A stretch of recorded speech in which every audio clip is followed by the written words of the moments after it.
Hello, welcome to At the Edge of Knowledge. I am Professor Atila Yüksel. Today, I want to invite you on a journey, not into a lab filled with microscopes, not into space with telescopes. This journey is into our own minds, into how we make sense of science itself.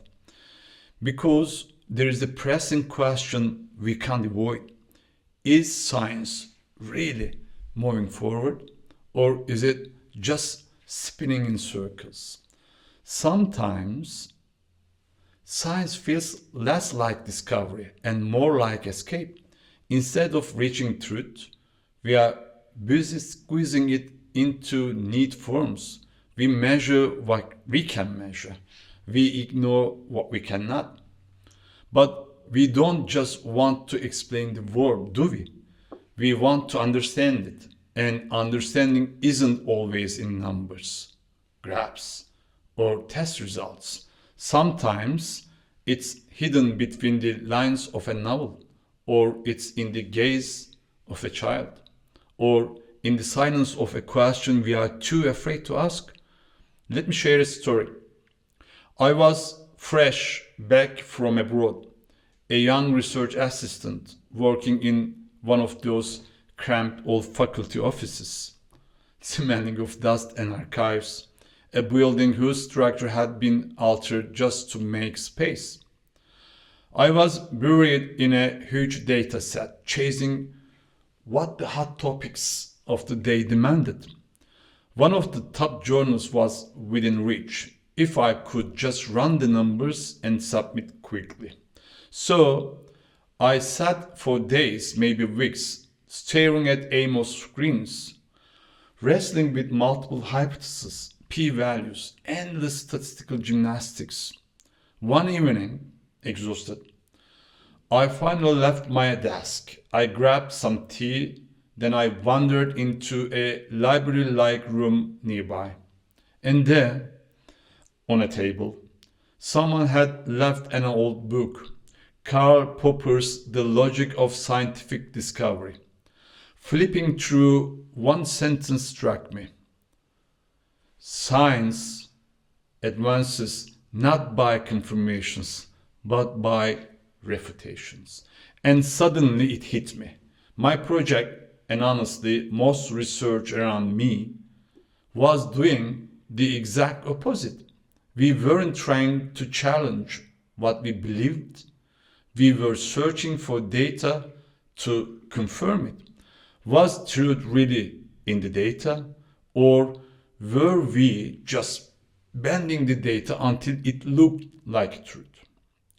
That was my first real encounter with what Francis Bacon had warned us about centuries earlier, the idols of the mind. Intellectual traps that creep into our labs, our methods, even our statistics. Bacon named 4 of them. He believed the human mind, by its very nature, distorts reality. And those distortions aren't just personal mistakes. They are baked into culture, language, and society itself. And maybe, just maybe, the roadblocks we see in science today are still cast in those same shadows. Think about how science has become a commodity. Publication counts, citation indexes, the H index. Do these measure quality or just speed of production?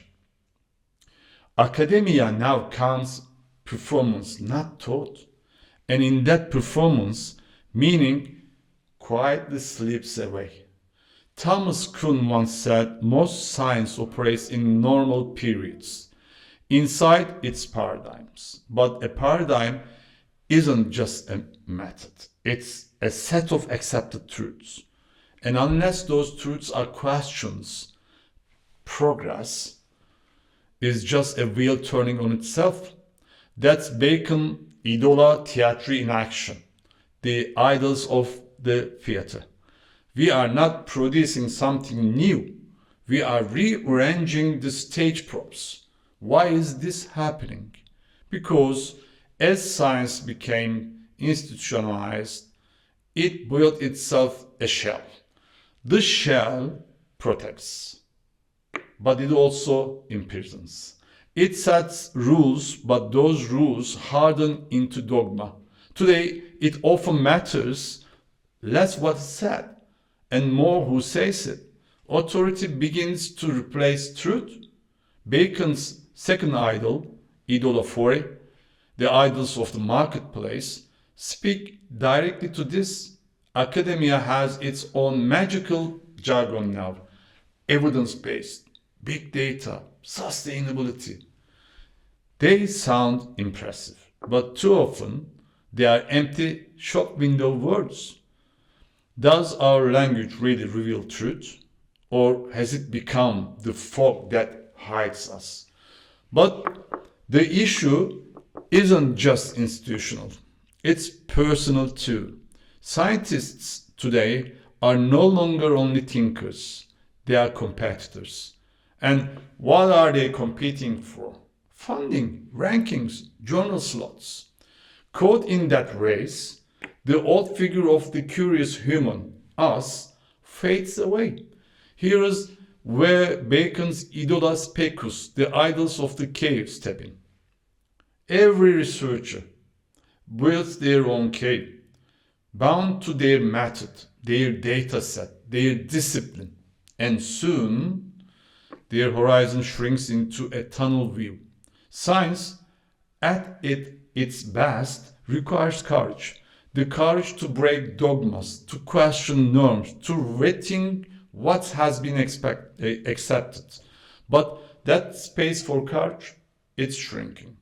Because everything now must be evidence-based. Yet not all truths can be measured. And some questions are more valuable than their answers. Then we have Bacon's Idola Tribus, the idols of the tribe, shared illusions of the human mind. We seek out data that fits our biases. We simplify what's complex. We run from uncertainty. And no one, not even the most respected names, is immune. Here is a provocation. Could it be that today's evidence-based systems are simply evidence that confirms what we already believe? Think about it. We have placed science at the center of life, but then we have reduced life to what science can explain. And in that reduction, we have lost something. We have data, but no story.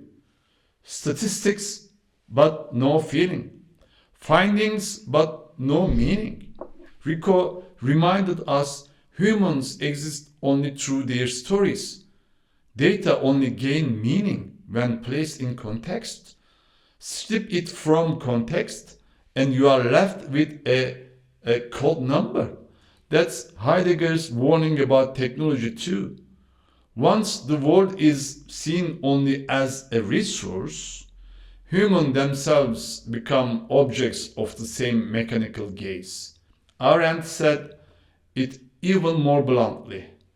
The greatest danger of modern times is the loss of thinking. Maybe that's what science risks now. We are drowning in numbers, but starving for thought. Procedures replace questions. Grant replaces curiosity. So, what we need is not just technical reform. We need epistemological transformation. We need to rethink how we approach knowledge itself. What do we really know? What do we only think we know? Science, at its core, isn't an answer. It's a question. And if we lose that question, all we are left with are procedures, empty rituals. Socrates put it perfectly. The only thing I know is that I know nothing. That wasn't a confession of ignorance. It was wisdom. It was epistemic humility, the greatest virtue of knowledge.